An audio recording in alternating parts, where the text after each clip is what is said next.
O comodismo é uma coisa que não leva a gente a lugar nenhum, mas também tem gente que vive querendo grandes emoções a todo momento. No quadro Ciência da Felicidade de hoje, a gente fala sobre a metáfora da planície e da montanha.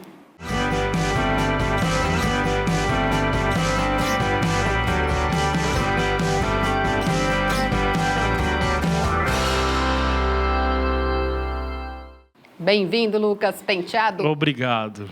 Nosso especialista em ciência da felicidade. Bom, essa coisa de viver de um jeito só não dá certo, né? Nem tanto ao céu, nem tanto ao mar. Exatamente. Quando a gente olha para o equilíbrio que a vida precisa para ter, a gente olha para todo o equilíbrio sistêmico nosso. Inclusive, o nosso equilíbrio hormonal também é importante. Quando a gente diz para as pessoas assim, olha, níveis elevados de cortisol te levam a ficar cansado, te levam a você ficar mais depressivo, mais triste. E níveis baixos levam você a não conseguir tomar ações mais rápidas. Então, o que eu faço?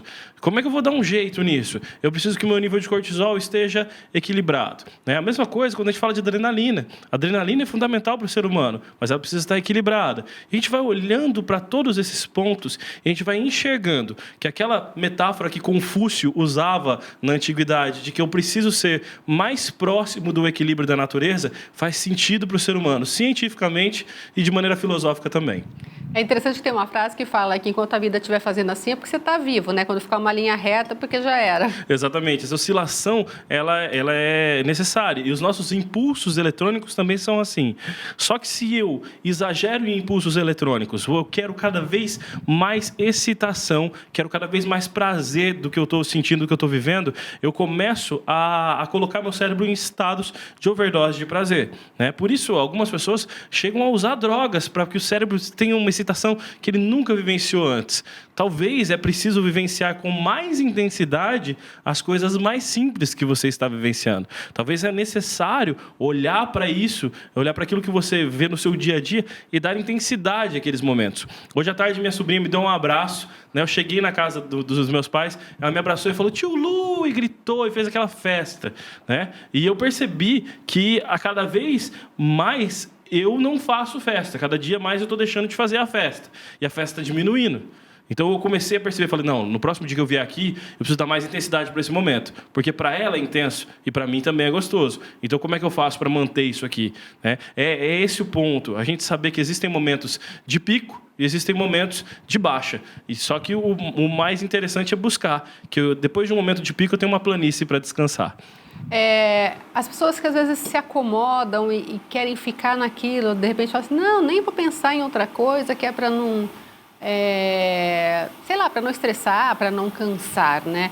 Eu sou uma pessoa que eu preciso estar sempre, eu falo que minha mente gira muito rápido, eu preciso estar sempre com novos projetos, novas ideias, e ir colocando em prática na medida do possível, mas assim, eu não consigo ficar parada, claro, numa meditação, que é outra história. Mas não ficar quietinha só fazendo a mesma coisa sempre. Sim, sim. Entrar num processo rotineiro é dar ao nosso cérebro um descanso que ele pode até gostar. Ele gosta da inércia. Mas a aprendizagem constante é o que faz dele saudável. Pessoas que deixam de aprender, foi comprovado que as pessoas que deixam de aprender em certa fase da vida, elas chegam a um estágio de velhice com mais doenças mentais, com mais aptidão para ter essas doenças mentais. Então o cérebro fica enfraquecido.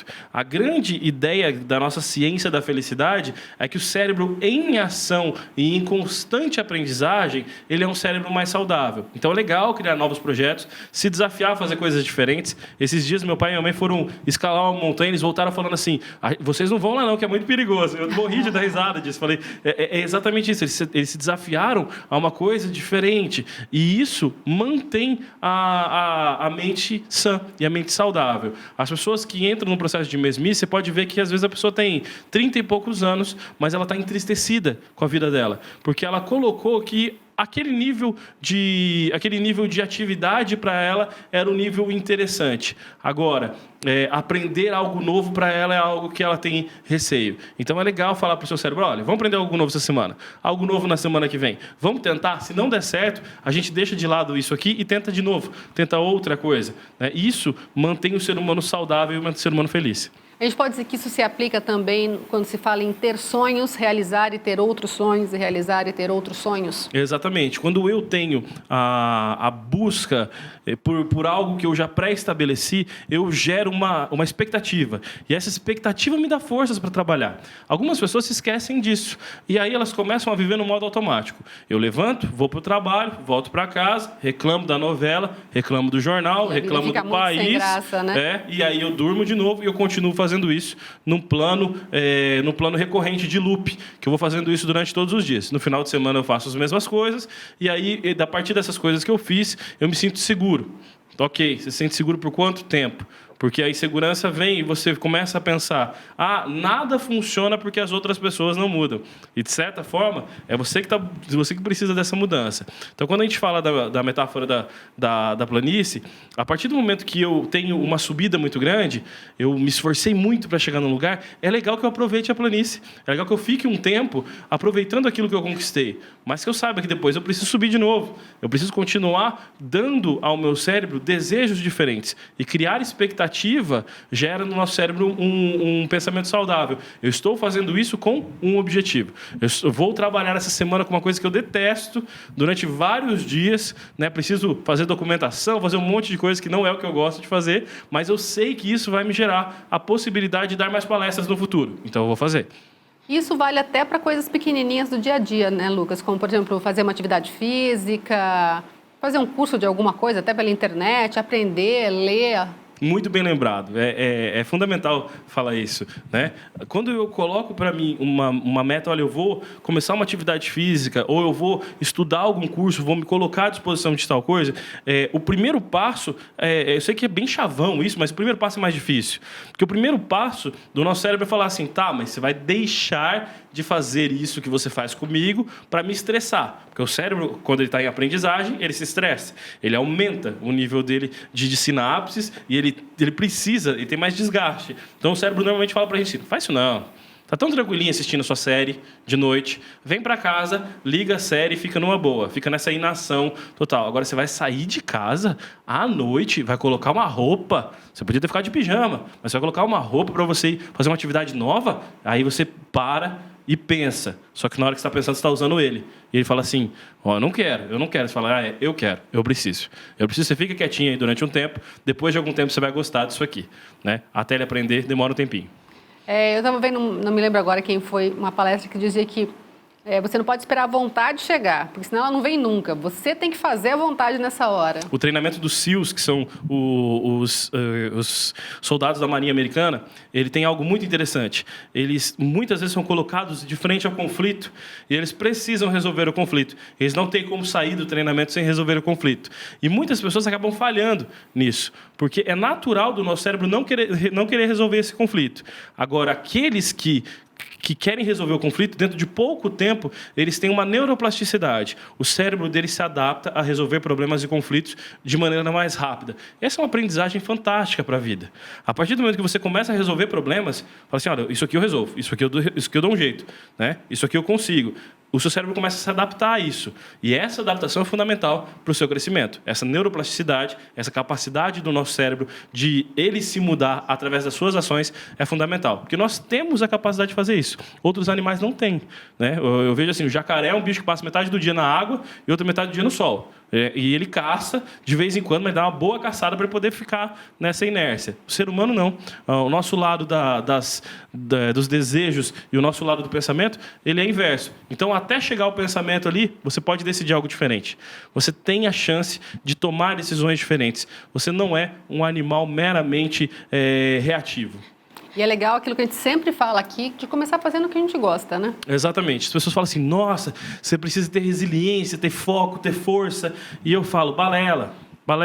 Se você fizer aquilo que você ama fazer, foco, resiliência e força vão estar junto com esse pacote. Vai embutido. Vai ter embutido. Uma vez eu fui fazer uma palestra, acabou a luz, as pessoas falaram assim, nossa, você vai fazer a palestra mesmo sem luz? Como você é resiliente? Eu falei assim, não, é porque eu gosto tanto de conversar com as pessoas, que eu vim para conversar com as pessoas. A luz era meramente uma ideia para poder usar um projetor de slides. Agora, não tem, a gente continua conversando. O foco é a conversa, né? Se o foco é aquilo que eu amo, o restante não vai me parar. É essa a ideia.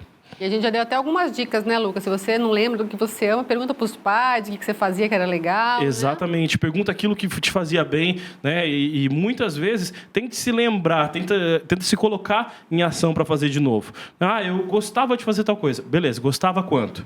Né? Vai atrás, faz de novo. Tenta. Será que você gosta ainda?